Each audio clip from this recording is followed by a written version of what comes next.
before the break, I showed you how to coil and oil your chapatis and make little balls, little coiled balls. Now I want to show you how to go ahead and prepare them for cooking, okay? Now on medium heat, I have here my tawa pan or chapati pan. You can also use a crepe pan if you'd like, just anything flat or a regular frying pan.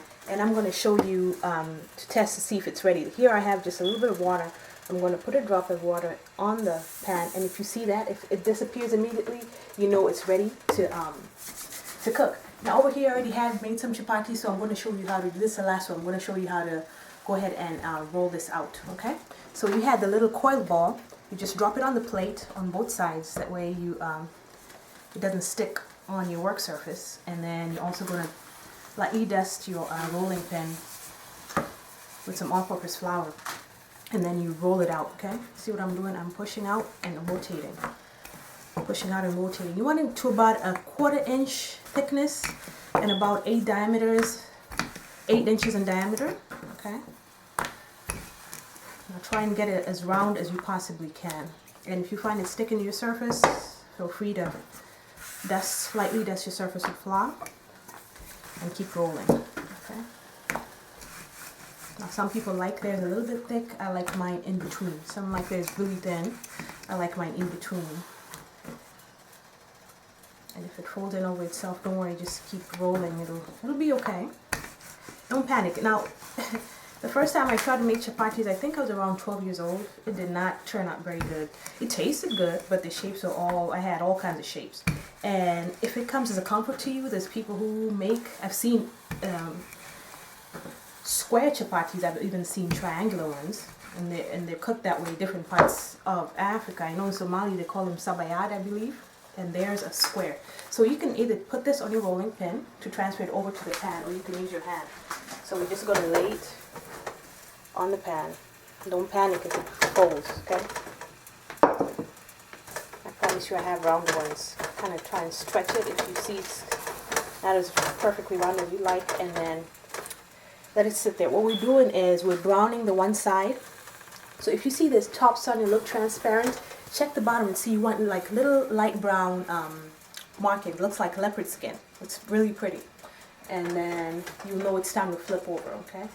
And see, I'm used to doing this. You can tell because I'm just touching on it, but be very careful. Don't burn yourself. This is years and years of practice, and you get there with practice. Okay, and then we need like a spatula or a churn, a flat wide one. You see these markings? That's what you're looking for, light brown markings. Don't let it get too dark brown because you still have to cook it. Remember, we're just browning it on one side. And then you take your pastry brush and a little bit of oil and you spread the oil around. Make sure you get the edges because you don't want dry edges, okay? And while we're doing this, the bottom part, the part that's touching the pan, is also browning. Now, just a note, in between cooking every chapati, make sure you come back with a clean paper towel and get the excess oil or any flour off the surface, okay? And then I'm going to check and see what's happening on this side. That's what you're looking for, those little light brown markings. And we're going to also grease this side. Remember, this is the last one. That's why there's no more oil in here. But you want around 1/4 cup of oil to cook all these chapatis. Okay. Now, if you see an air bubble form, just take your spatula and bust it to release some of that air, okay? You just do that, and the air will be pressed down and the steam will come off. You can hear it. And here we have bubbling away the water on which I'm sitting my pan containing the chapatis, and it's keeping them nice and soft. And then we come back on this side. And then just make sure there's no dry parts on it, but don't put too much. You don't want it greasy. It's just to keep them nice and soft.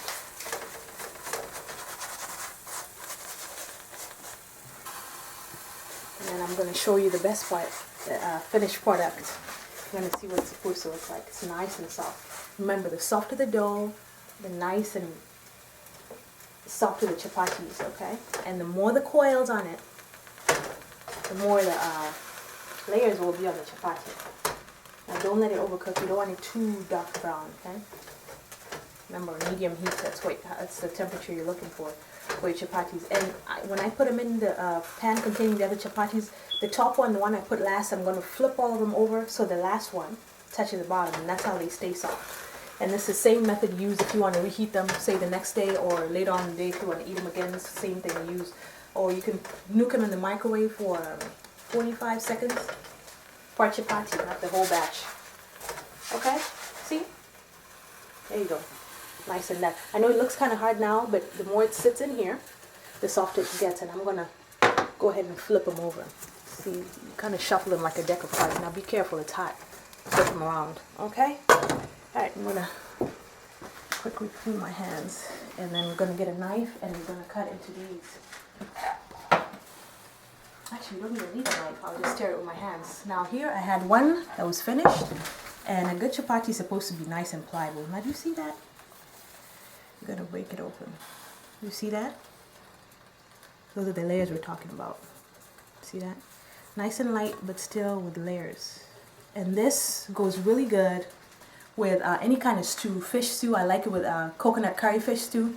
I also like it with chicken. I like it with beef stew. Or we have something called dengu. It's some kind of lentil. Okay, it's green, and I'll show you how to make that. It's really delicious with this. Or you can have it with a cup of tea, which is excellent. Now this video I dedicate to Siobhan Edwards, Rosemary Kisembo, and my brother Eric, because he loves this. And he would show up every Friday whenever we'd cook this. This would be on our menu every Friday in our home back in Kenya. And he'd show up even though he was a bachelor and living in his own pad and he had his stuff to do. So Eric, this one's for you. And now you see it.